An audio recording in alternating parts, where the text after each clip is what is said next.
تقدیر کا جو عقیدہ شریعت نے بیان کیا ہے اس کا بھی لوگ غلط استعمال کر رہے ہوتے ہیں, غلط جگہ فٹ کر رہے ہوتے ہیں اس کو. ہمارا عقیدہ ہے نا کہ سب کچھ پہلے سے کیا ہے, طے شدہ, موت لکھی ہوئی, رزق لکھا ہوا, حتیٰ کہ جنت جہنم بھی لکھا ہوا ہے. قرآن نے یہ عقیدہ بیان کیا موٹیویٹ کرنے کے لیے, مایوس کرنے کے لیے نہیں. ہم کیا ہو رہے ہیں, مایوس, کہ یار جب جنت بھی لکھی ہوئی جہنم بھی لکھی ہوئی تو عمل کا کیا فائدہ, جانا تو جہاں ہے وہیں جائیں گے ہم, ٹھیک ہے.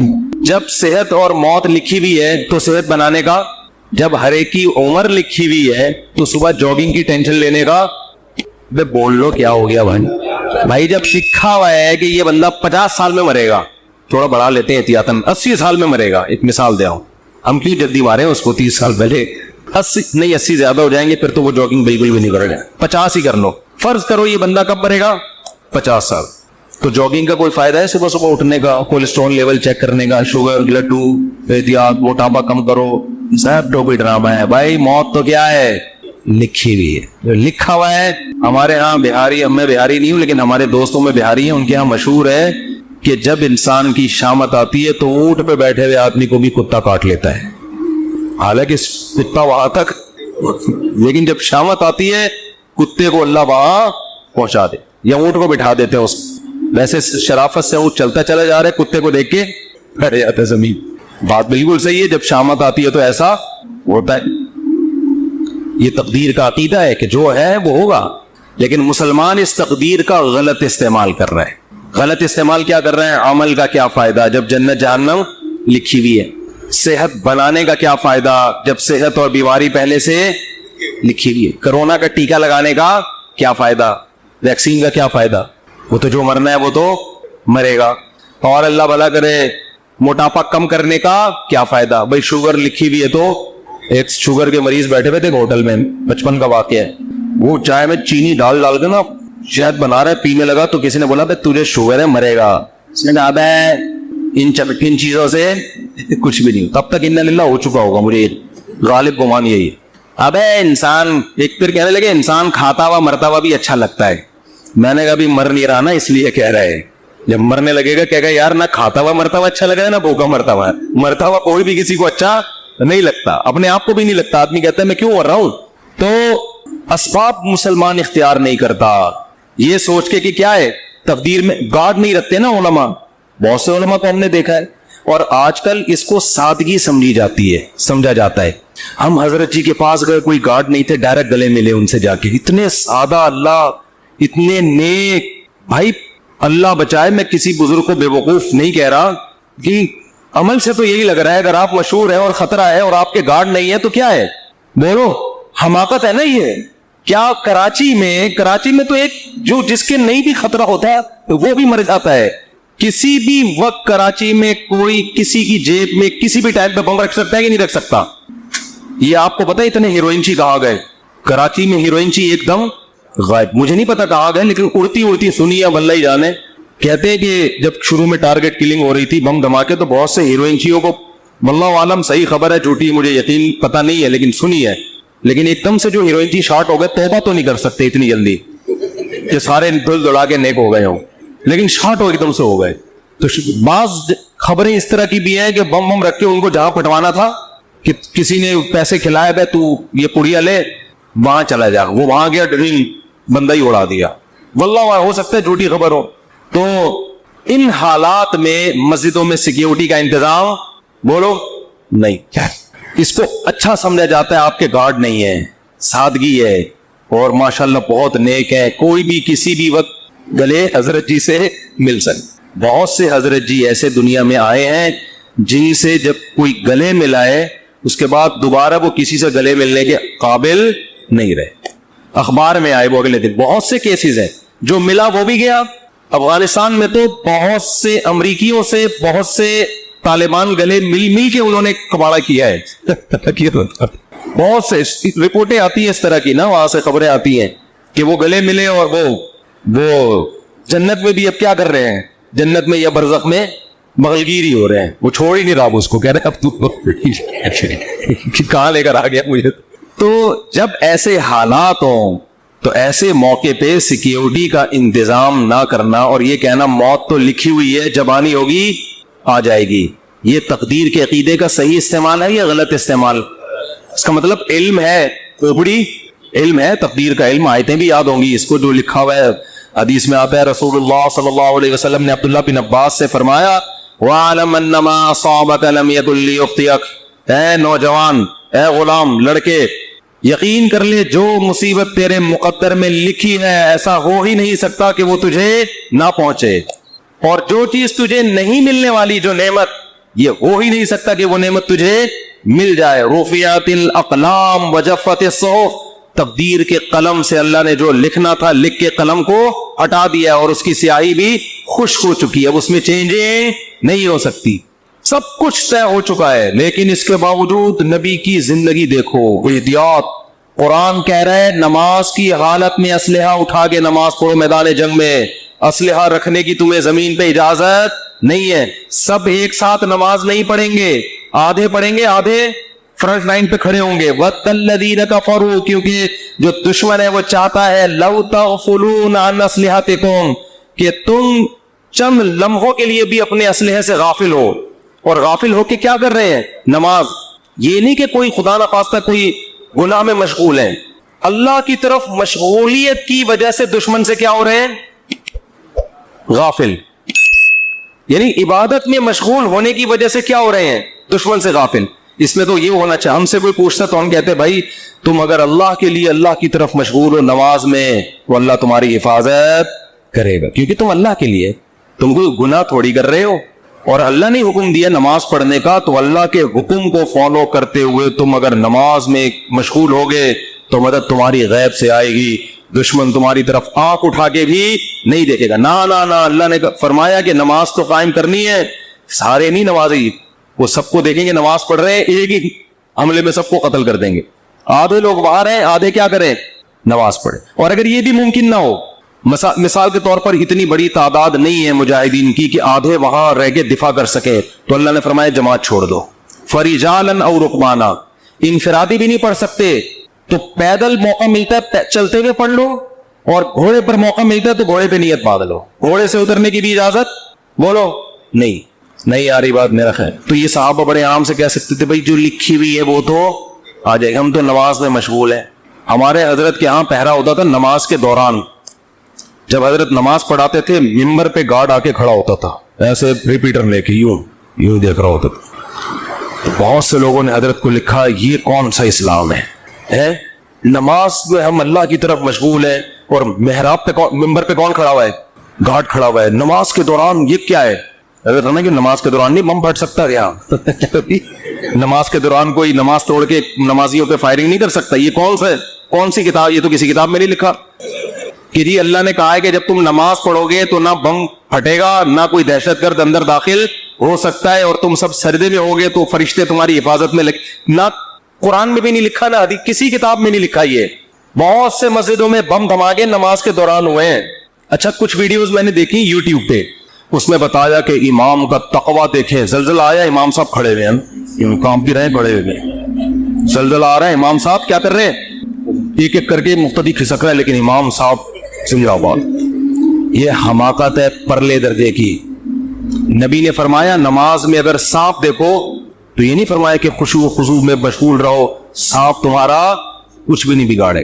صحیح بخاری مسلم کی غالباً حدیث ہے، آپ نے فرمایا اس کو مارو، قتل کرو سانپ کو، نماز توڑ دے آپ جا کے اس کو قتل کرے، بھائی کسی کو مار دے گا، نماز پڑھ لینا آرام سے، ورنہ نماز جنازہ ہوگی تھوڑی دیر میں، پھر 15-20 آدمیوں کی۔ ان لاجیکل باتیں آج بہت سے مذہبی لوگوں کا حصہ بن چکی ہیں، ان کی سوچ کا۔ ان لاجیکل بات جب کریں گے، بات ایسی کریں گے، آدمی کہے گا تو چپ رہتا تو زیادہ اچھا۔ ان لاجیکل بات، اور اس کو سمجھتے بزرگی اور کمال، اسی وجہ سے مار بھی کھا رہے ہیں لوگ، بہت سے دینداروں سے نفرت کرنے لگے ہیں کہ یار ان کی باتیں کھوپڑی میں آنے والی نہیں ہے، یہ پتہ نہیں کون سے زمانے کی باتیں کر رہے ہیں، یہ بس نہیں چلا جا سکتا دین پہ بھائی ہے۔ تو میں یہ عرض کر رہا تھا، ادھر قرآن نے حکم دیا کہ نماز کے دوران بھی، کیونکہ ایسا نہ بلا وجہ کلاشن کو لے کے مسجدوں میں آ جائیں، جہاں خطرہ ہو، میدان جنگ میں تو خطرہ ہوتا ہے نا، تو قرآن کیا کہہ رہا ہے؟ نماز میں بھی آپ نے اسلحہ اٹھا کے نماز پڑھنی، اور آدھے لوگ ادھر ہوں گے، یہ بھی نہ ہو فرجالاً او رکبانا، تو پیدل یا سوار ہو کے نماز پڑھو۔ جماعت سے نماز ایسے موقع پہ کیا ہے؟ معاف ہے، کیونکہ اصل مسئلہ کیا ہے؟ وہاں کا مسئلہ ہے، پہلے اس کو نمٹاؤ۔